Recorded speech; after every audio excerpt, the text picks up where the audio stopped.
Can you imagine that in 2026, the world's only superpower, America, loses to a country it's been sanctioning for the last 40 years? That's not me saying this, it's Professor Sini. Two of his predictions quoted by Trump have already come true. Now we're waiting on the third. This war which will forever change. This isn't some ordinary conspiracy theory. This is a terrifying prediction from Professor Sini, a game theory expert, and it's rapidly becoming reality. If this one proves true, in the next 6 months, the money in your bank account could become worthless paper, and the world order could change forever. In this video, we're exposing the secret script the mainstream media is hiding from you. We'll look at how Iran's cheap X-drones are humbling America's trillion-dollar pride.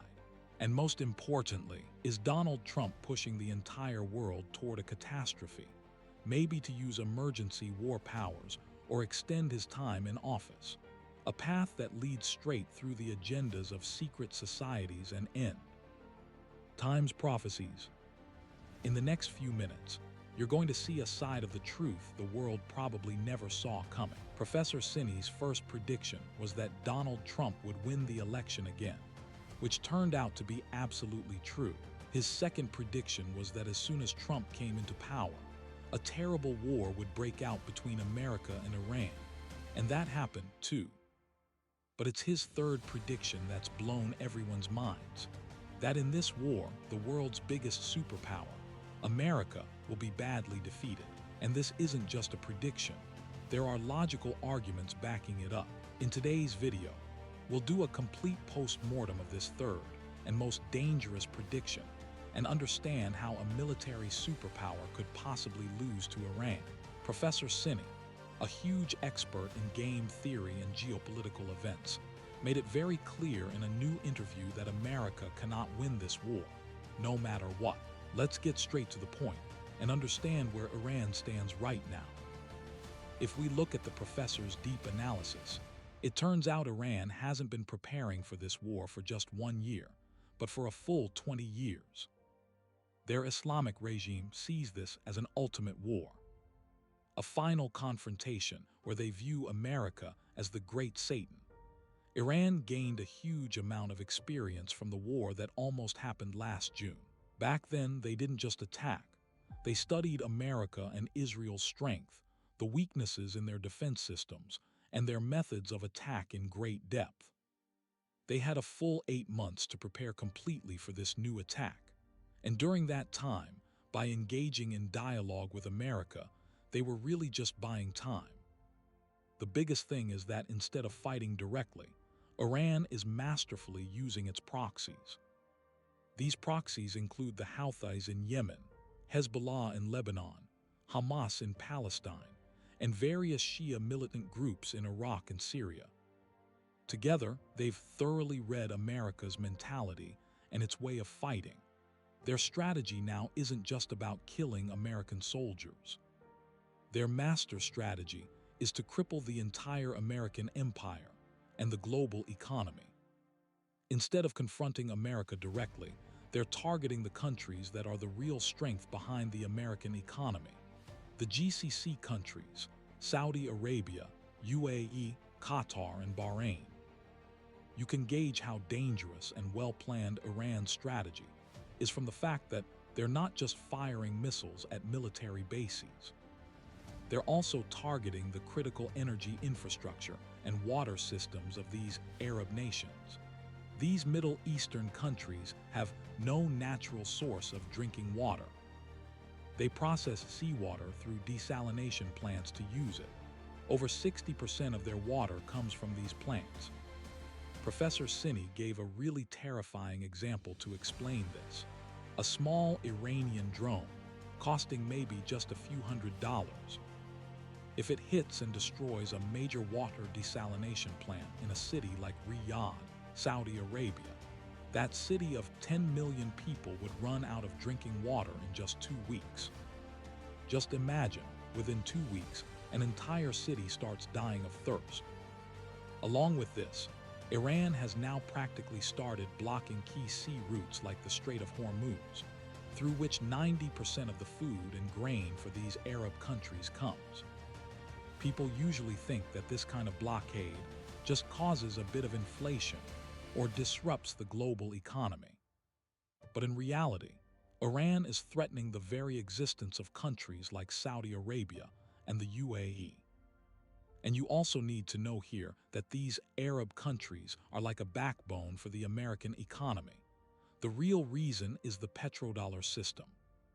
These Arab countries sell their oil to the world in dollars, which keeps the demand for the dollar high. Then these same countries invest those dollars back into America's stock market and real estate. Nowadays, America's entire economy and stock market are built on artificial intelligence. The heaviest investments in these AI data centers are coming from these same Gulf states and Arab countries. If, because of this war, these Gulf states can't sell their oil, their economies will obviously be destroyed. And then, they'll obviously stop making further investments in America's AI systems. The day those Arab investments stop, America's fake AI bubble will burst completely, and with it, the entire American economy will come crashing down. Professor Sini calls this a financial Ponzi scheme. Now the question arises, why can't the world's most advanced and powerful American military counter these cheap drones? The real reason is that the entire structure and mindset of the American military is stuck in the era of World War II and the Cold War. During the Cold War, the real competition was about muscle flexing. Who has the most expensive and complex technology? Who gets to the moon first? Who has the biggest missiles? America's entire air defense system is based on that kind of expensive, complex technology that costs billions to build and operate. In contrast, 21st century warfare has completely changed. This is the era of asymmetric warfare, where a very cheap weapon can destroy a very expensive system. A recent video from Israel shocked defense experts all over the world. It showed a single, ordinary-looking Iranian ballistic missile coming in, and to stop it in the air, America and Israel fired 11 different interceptor missiles, and they still couldn't stop it. On the other hand, Iranian Shah drones are built entirely in Iran and Russia. That means they don't have to depend on any other country for their supply lines. The Shah 136 drone, also called the Jaran 2, has proven to be a game changer in modern warfare because of its simplicity and low cost. These drones have a two-stroke piston engine that can cover a distance of 2,000 km at a speed of 185 km/h on just 100 liters of fuel. It's not very hard to operate either. You just input GPS coordinates and launch it. And because they fly very low, it has two advantages. One, it spreads fear wherever it passes. And two, because it's flying low, it's very hard to intercept. This drone, just 8 feet wide, can carry up to 40 kg of explosives. Stopping it with an expensive interceptor is like using a train to stop a car.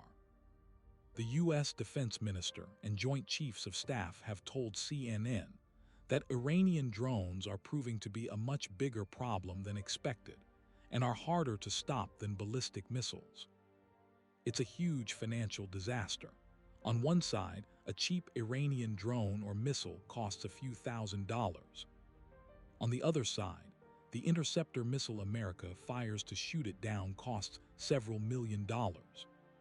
When you're firing a $1 million missile to kill a $50,000 drone, you can't afford that war for long. America's stock of these expensive missiles is now dwindling fast, and they've even had to use military reserves kept for Asia, which they were saving in case of a conflict with China. This is really a sign of America's pride shattering, the pride that has maintained its dominance over the world for 20 years. If this continues, not only will the petrodollar be destroyed, but the world will rapidly move toward a multipolar world, where America's influence on the world will be buried. On top of all this so far, America and Israel are only launching airstrikes. But history is witness that no country in the world has ever been able to change another country's government through airstrikes alone. For regime change, you absolutely have to send in ground troops. According to statements from top American officials and the Secretary of War, America has no intention of sending its ground troops into Iran right now. In the coming months, America will face immense pressure from Arab countries and Israel to send in ground forces and wipe out the Iranian threat forever. Because if something happens to these countries, America's petrodollar sinks with them. So now the question is, why did President Donald Trump jump into a war that top military commanders had already warned about? According to Professor Sini, there are three big reasons that forced Trump's hand in this foolish decision. The first reason is overconfidence. After a small, successful operation in Venezuela recently, Trump became overconfident about the American military's capabilities. Exactly like Hitler, who, after easily conquering Europe, became arrogant and attacked the Soviet Union, which ultimately led to the destruction of his army. The second reason is political gain. Although this war doesn't benefit America itself, personally, Trump is getting both political and financial benefits. Saudi Arabia and Israel are indirectly lobbying for this war.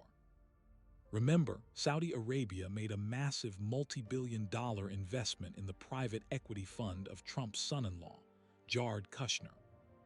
On the other hand, big financial backers of Israel like Miriam Adelson are funding Trump's political career. Sure, according to the U.S. Constitution, a president can't have a third term. But Miriam has openly said that if Trump runs for a third term, she would give him $250 million. It's also possible that under the cover of war, Donald Trump could extend his tenure as a wartime president. In the third reason, the professor openly stated that if you study old leaks from around the world and the Epstein files, you'll understand that the world order is actually run by certain secret societies. The most famous among these is the Illuminati group, which is further divided into three parts. On one side are the Jesuits, who control the Vatican. On the other side are the subversive Franciscans, who have a hold on the power structure of modern Israel. And on the third side are the Freemasons, who control America's entire national security and military apparatus. These powerful, clandestine groups have a strong belief that in the end times, a great war will take place in the Middle East. And for them, it's essential that Israel be involved in it, so that their heaven on earth can be established. This is a pre-written spiritual script that these people are following at all costs. Whether this action has any logic or not, and whether it destroys the entire world economy, they only care about their end times agenda. So that was Professor Sini's third prediction, which, after the first two, now appears to be on the path to coming true. The bottom line of all this is that America is fighting a war that, even if by some miracle it wins, would still be a massive defeat for America. Just like what happened in Iraq, Libya, Syria, and Afghanistan, attacking Iran would be like shooting yourself in the foot. What's your opinion on this? Be sure to let me know in the comment section. Hope you guys will like and share this video as well. See you in the next awesome video.